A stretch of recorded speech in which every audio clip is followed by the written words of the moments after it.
দেশের ক্রিকেটে এক নতুন অধ্যায়ের সূচনা হয়েছে।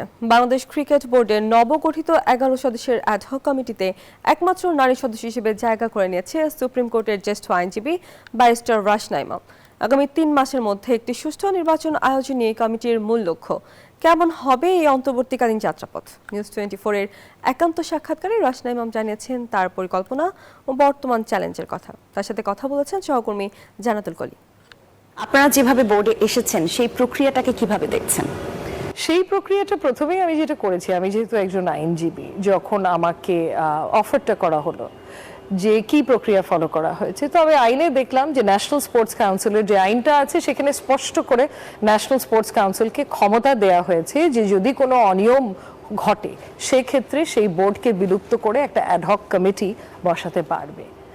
সো সেটার বেসিসে আমার মনে হয়েছে ওনারা ওনাদের লিগ্যাল পাওয়ার্সের মধ্যে থেকেই এই কাজটা করেছে। আর যেটা আমি আগেও বলেছি, এ ব্যাপারে যদি কেউ সংক্ষুব্ধ হয়ে থাকে তাহলে তো আদালত আছে, সেখানে মামলা করলেই বোঝা যাবে। এই বোর্ডে আপনাদের চ্যালেঞ্জগুলো কি কি? সবচেয়ে বড় চ্যালেঞ্জ আমি বলবো যে সময়টা তো অত্যন্ত লিমিটেড। আমাদের হাতে 3 মাস সময়।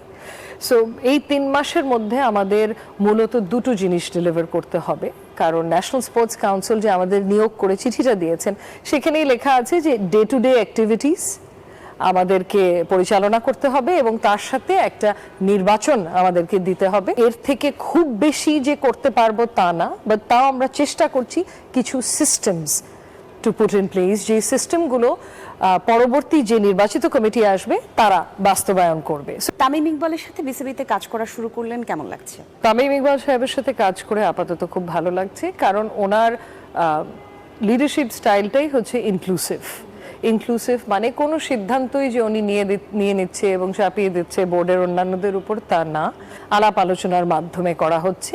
এবং আরেকটা জিনিস আমি অ্যাপ্রিসিয়েট করি, প্রথমেই উনি যে কথাটা আমাকে বলেছিলেন যে আপা, আপনি যেই ডিপার্টমেন্টগুলোর দায়িত্বে আছেন আপনার যেটা ভালো মনে হয় আপনি ওটা করবেন। একটা নতুন দায়িত্ব পেয়েছি, আপাতত আমি ফোকাস করছি সেই দায়িত্বটাই পালন করার ওপরে। 3 মাস পরে আমি কি সিদ্ধান্ত নেব বা আদৌ থাকবো কিনা এটা হয়তো 3 মাস পরেই বুঝতে পারবো নিজেও।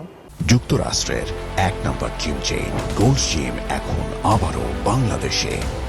বসুন্ধরা আবাসিক এলাকা ও বসুন্ধরা সিটি শপিং মলে